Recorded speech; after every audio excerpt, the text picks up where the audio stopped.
बरेच दिवस झाले डाळबट्ट्या बनवलेल्या नव्हत्या मी. खूपच दिवस झाले होते आणि मध्ये कसं माझं खाणं पिणं कंट्रोलमध्ये होतं, रात्रीचं जेवत नव्हते. मग ह्या सगळ्या गोष्टीला वेळ लागतो नाही का, म्हणजे बट्ट्या उकडायच्या, तळायच्या आणि तळलेलं खायचं नव्हतं. पण झालं असं की आता मी आजारी पडले, सर्दी आहे, खोकला आहे, त्याच्यामुळे तोंडाला बिलकुल चव नाही राहिली आहे. त्याच्यामुळे म्हटलं चला डाळबट्ट्या बनवूया. तर तुम्हाला इथे दाखवते मी कशा बनवल्यात. आणि सगळेच बनवतात, मी काही नवीन रेसिपी तुमच्यासोबत शेअर नाही करत आहे, पण एक ट्रिक तर तुमच्यासोबत नक्कीच शेअर करू शकते, जी की इतर लोकांनी पण शेअर केली असू शकते. तर चला मी तुम्हाला दाखवते. तर इथे ना सगळ्यात आधी रात्रीच्या जेवणासाठी मी बनवत होते डाळबट्ट्या, पण 5 वाजले होते, स्वयंपाक बनवायला लागले होते तेव्हा. मग असे तुकडे बनवून खाल्ले, त्याच्यासोबत कैरी खाल्ली आणि अजून जास्त खोकला करून घेतला. तर चला रेसिपीला सुरुवात करूया. मी तुम्हाला सांगते कसं कसं प्रमाण घेतलंय ते. तर मी परातीमध्ये ना इथे 2 वाटी गव्हाचं पीठ घेतलंय, 1 वाटी रवा घेतलाय, त्याच्यात हळद टाकलं, त्याच्यामध्ये चवीनुसार मीठ टाकलं, थोडेसे जिरे टाकले आणि हो, ववा खूप महत्त्वाचा आहे याच्यामध्ये, ववा टाकायचा. आणि याच्यामध्ये ना मी गव्हाचं पीठ जसा भरडा आपण घेतो ना बट्ट्याला, तर तसा नव्हता. तर गव्हाचं पीठ घेतलं तरी चालतंय आणि फक्त त्याच्यामध्ये रवा टाकायचा. रवा का टाकायचा ते पुढे सांगते, म्हणजे तुम्हाला समजेल की का टाकायचं आहे म्हणून. तर एक चव पण लागते वेगळी, क्रिस्पी सारखी. तर इथे तुम्ही पाहू शकता छान असा उंडा मळून घेतला आणि त्याला आहे ना 20 मिनिटं रेस्ट करायला ठेवलं होतं, कारण की मग त्याच्यामध्ये रवा टाकल्यामुळे तो रवा फुगतो, छान फुलतो. त्याच्यासाठी मी तो 20 मिनिटं कणिक अशीच चपातीला जसा उंडा लाटून घेतो ना, म्हणजे फोल्ड करतो ना घडी, तशीच करायची, एक तशी करायची. आणि एक तुम्हाला पुढे दाखवते, तुम्ही व्यवस्थित व्हिडिओ पहा, कुठे स्किप करू नका. तर अशा प्रकारे एक जो आपण चपातीला उंडा घेत असतो तसे 2 उंडे घ्यायचे आणि एक फोल्ड करायचा आणि एक फोल्ड नाही करायचा. आणि ज्यावेळेस पण आपण लाटणार ना त्यावेळेस पोळपटाला तेल लावायचं, जेणेकरून ते पीठ लावायची गरज पडत नाही याला.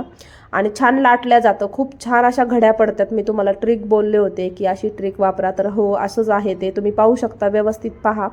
एक अशीच लाटी लाटून घेतली आहे आणि एक जी आहे ती फोल्ड केली होती. तर जी फोल्ड केली होती ना ती आतमध्ये भरायची, जसं की आपण सारण किंवा पुरण असं भरतोत ना, तसं करून घ्यायचं आहे. जसं की आपण त्याला ओपन वाटी पण बोलतो, अशा प्रकारे करून घ्यायचं. जसं की आपण त्याच्यामध्ये पुरण भरलंय किंवा सारण भरलंय, असं छान असं मळून घ्यायचं, छान गोलगरीत करायचं, खूप छान असा त्याला आकार बसतो. तर मी तुम्हाला म्हटले की अशा प्रकारे करून पहा, कारण आपण जी घडी केली होती ना ती याच्यात टाकली आणि आता त्याचा काय उपयोग झाला आणि त्याचा काय फायदा आहे आणि ते अशी ट्रिक का वापरायची हे पण मी तुम्हाला पुढे सांगणार आहे. तर व्यवस्थित पूर्ण व्हिडिओ पहा.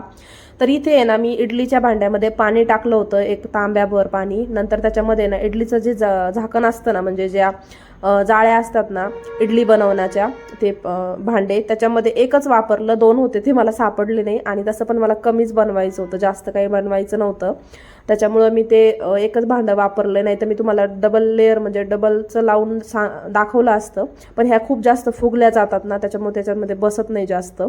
तर अशा प्रकारे केलंय. तर याच्यामध्ये ना 15 ते 20 मिनिटं ठेवलं ना तर तुम्हाला चेक करायची पण गरज पडत नाही की चाकूने, जर चाकू चिकटला तर शिजणं बाकी आहे आणि साफ स्वच्छ निघाला तर शिजलं, असं आपण चेक करतो ना, अजिबात तसं चेक करायची गरज नाही. तुम्ही पाहू शकता इथे कुठेही मी त्याला छिद्र पाडलेलं नाहीये किंवा चाकूने. आणि असं खूप दिवस झाले तेव्हापासून मी अशाच बनवते, मी अजिबात याला चेंज केलेलं नाहीये. आणि भट्टीमध्ये, म्हणजे भट्टीच बोलतो ना आपण त्याला, गावाकडे बघा ते असं कोळशाच्या याच्यामध्ये ना ते बनवतात, डायरेक्ट ठेवतात. तसं मला आवडतं बरं का, पण फार फार जास्त नाही आवडत, कारण की त्याच्यामध्ये माती चिकटलेली असते. मला खूप वेळेस वाटतं की ते आपल्या पोटात जाती माती वगैरे, पण ते व्यवस्थित झटकून घेतात आणि छान होतात त्या, आणि त्याची टेस्ट वेगळी असते, ते पण एक खरं आहे बरं का. पण आपण घरी असं बनवू शकतो, तुम्हाला बनवायचं असेल ना तर असं तुम्ही बनवू शकता. आणि रवा घातला त्याचं कारण पण सांगणार आहे पुढे, तुम्हाला मी दाखवते कसं. आणि हे जे आपण फोल्ड केलंय ना ते पण सांगणार आहे, ते तुम्हाला व्यवस्थित पुढे सांगते की कसं त्याचा उपयोग झालाय ते. तुम्ही इथे पाहू शकता छान अशा उकडल्या गेल्या आहेत, मस्त त्याच्या पाकळ्या सुटल्या आहेत. आपण जी घडी केली होती ना त्याच्यामुळे त्यांनी ते अशा लेअर सोडल्यात. छान ओवा आणि जिरं ते पण व्यवस्थित दिसतंय. आणि एक नॉर्मल त्याला येल्लो म्हणजे पिवळा कलर, नॉर्मल जो हळदीचा कलर आहे ना तो पण आलाय. तर जी आपण घडी केली होती ना तर त्याचा उपयोग असा झालाय, त्याच्या पाकळ्या सुटल्यात. आणि असं केलं ना की ते आपल्याला कुरकुरीतपणा पण भेटतो आणि मोकळं मोकळं पण छान असं बट्ट्या बनवल्या जातात. बरेच जण काय करतात, डायरेक्ट ते उंडे असतात ना कणकीचे, त्याला फक्त गोल करतात आणि तेच पाण्यामध्ये उकडवतात, तर त्याची काही टेस्ट लागत नाही बरं का. पण तुम्ही असं केलं ना तर खरंच खूप भारी लागणार आहे, तुम्ही असं करून पहा. तर मी हे सगळं चिरून घेतलं होतं, त्याच्या वड्या पाडून घेतल्या होत्या, पण अजून एक तुम्हाला इथे दाखवण्यासाठी मी ठेवलंय, ते करून दाखवते की कशा प्रकारे मी त्याला फोडी बनवल्यात. असं वाटत होतं लोणच्याच्याच फोडी आहेत त्या, अशा प्रकारे बनवल्यात. तर इथे मी आधी 2 करून घेतल्या, नंतर त्याच्यामधून पण एक करून घेतली आणि असे त्याचे तुकडे केले पकडून पकडून. खूप पटकन होतं ते आणि चिरायला पण खूप भारी वाटतं, मोकळ्या मोकळ्या. कधीतरी आहे ना जेवणासाठी काही भाजीसाठी काही नसेल ना, डाळबट्टी हा सगळ्यात ऑप्शन बेटर आहे. आणि डाळीमध्ये प्रोटीन असतं, जसं की मी याच्यासाठी 3 डाळी वापरल्यात, ते तुम्हाला पुढे सांगते मी.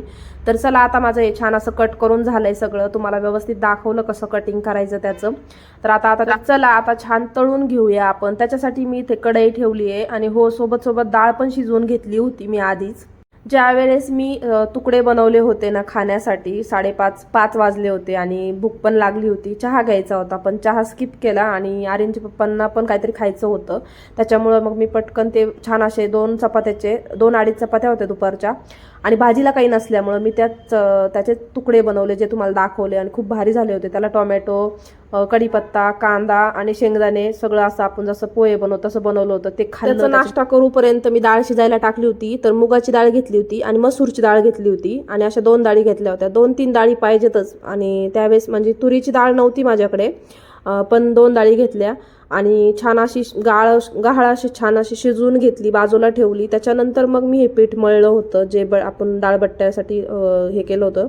आणि आधी डाळ शिजवून घेतली ना की लगेच मग बट्ट्या तळायच्या आणि मग लगेच डाळीला फोडणी द्यायची, लगेच गरम गरम खायला बसायचं. मला आहे ना कोणत्या स्वयंपाकांचा कंटाळा येत नाही, म्हणजे किती पण असू दे, फक्त आहे ना जे मला खायचं नसतं ना, हो मला त्याचा फार कंटाळा येतो. जसं की मी आता पुरणपोळी हे सगळ्या गोष्टी म्हणजे मला खायचंच नाहीये आणि आम्ही खायला 2 माणसं, मग मला खायचंच नाहीये. त्याच्यामुळे काय होतं, मला ते बनवायला पण ते प्रोसेसला असं वाटतं नको ते खायचं नाही आणि आपण एवढा वेळ घालायचा, म्हणून मी त्या गोष्टी पण टाळते.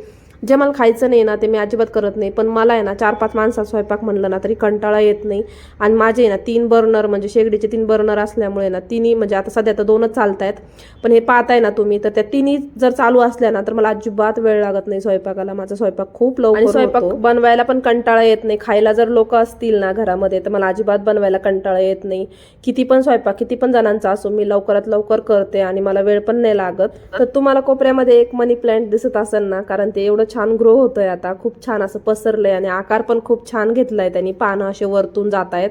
तर ते फ्रीजवर ठेवलेलं होतं मी, पण किचनमध्ये पण असायला पाहिजे काहीतरी. खरं तर किचनच्या जवळ ते नेहमी ठेवलं ना तर गरम वाफनी ते खराब होऊ शकतं, पण शोसाठी खूप भारी वाटतंय आणि ते ओरिजिनल आहे. मी असंच मम्मीकडून आणलं होतं आणि पाण्याच्या बॉटलमध्ये बिस्लरी बॉटल कट केली होती त्याच्यामध्येच टाकलं होतं, तरी सुद्धा एवढं छान आलंय ते. यायचं म्हटलं तर कुठे पण येतं आणि एवढं भारी दिसत होतं. तुम्हाला लांबून पाहू शकता तुम्ही, खूप ग्रीन असं छान दिसत असतं प्रत्येक गोष्टीत. जसं की आपण सहज कोणती गोष्ट करतो तर ती सहज केलेली गोष्ट खूप चांगली होते. जसं की मनी प्लांट सहज लावलं तर एवढं छान ग्रो झालं, एवढं छान वाढलं आणि ते घराच्या आत वाढलं. सगळी म्हणजे एवढं पॉझिटिव्ह वाटतं त्याच्याकडे बघितल्यावरती, एवढं फ्रेश वाटतं, म्हणून मी थोडंसं किचनमध्ये ठेवलं त्याला.